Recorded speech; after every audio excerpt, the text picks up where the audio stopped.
I'm Keith Fenwick. We're in the English Lake District and this is my favourite river to paint. It's the River Derwent in the beautiful valley of Borrowdale. And I've chosen this composition because there's a lovely range of rocks which will allow me to show you how to paint those. There's a lot of trees in there which everybody has difficulty with, and there's running water and a little fall here. We produced a simple sketch of the composition outdoors. We've now returned to the studio, so let's start painting. And the first thing we're going to do is to put in the sky. And I'm using my 1.5 inch sky and texture brush, and because there's a lot of detail in this painting, we're going to do a very simple sky.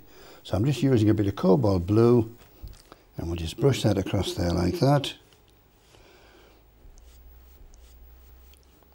Incidentally, when I'm painting, I always use a nice rough paper.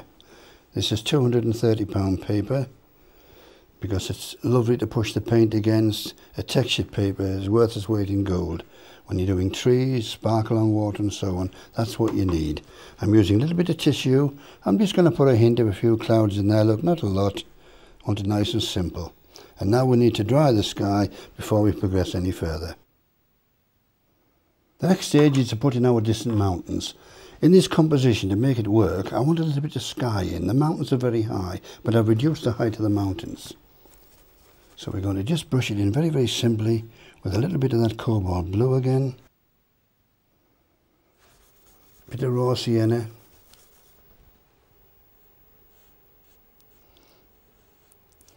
Just follow the shape of the mountain. I'm switching now to the round brush. I'm just going to sweep that down like that. There's a rocky outcrop here which I'm going to put in with a bit of Payne's grey, a bit of burnt sienna. Just going to dab a bit in there like that, keeping it simple. A few little patterns coming down here, a few little gullies. Rinse the brush. You'll notice I've got tissue in my hand. I use that to control the wetness of the paint. It's very important, a nice absorbent tissue. Kept that very simple there, a little bit here,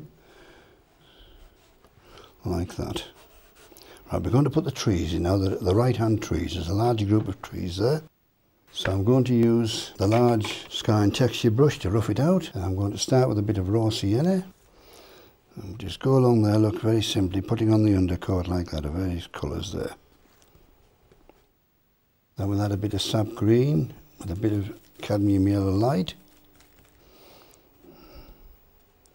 I'm just using the large brush just to rough out areas of the trees. Then we'll have sap green with some burnt sienna. Get a greater depth, that's what I want. There's some rocks here which I'm going to have to paint round. There's a feature rock here which is very important to the painting. I'm going to add some cobalt blue and a bit of Payne's grey to get some depth. But I'm going to switch now to one of my unique tree brushes, the Derwent water, named after the river in fact. So I'm going to just spread those around, look, using the paint that's already on there.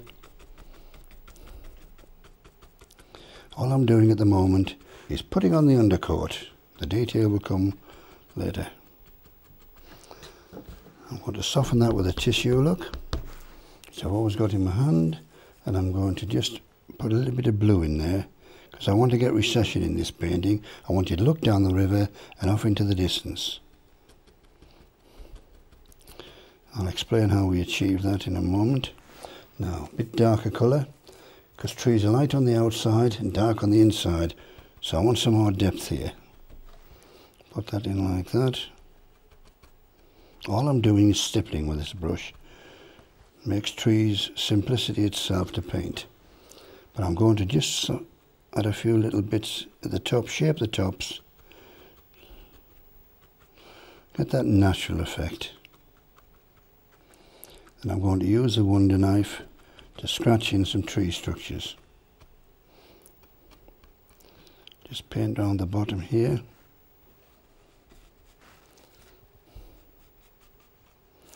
Now we need to dry this a little bit before I scratch out. It needs to be 1/3 dry before you use the Wonder Knife to scratch in the tree structures. And it's a bit too wet, so we need to let it dry a little bit. Using this corner of the wonder knife, I'm going to scratch in a bit of tree structures.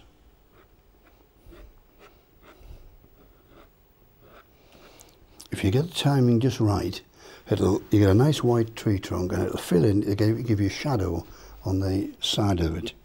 Make them look three-dimensional. Timing's all important in watercolours. Now, I'm not copying them exactly.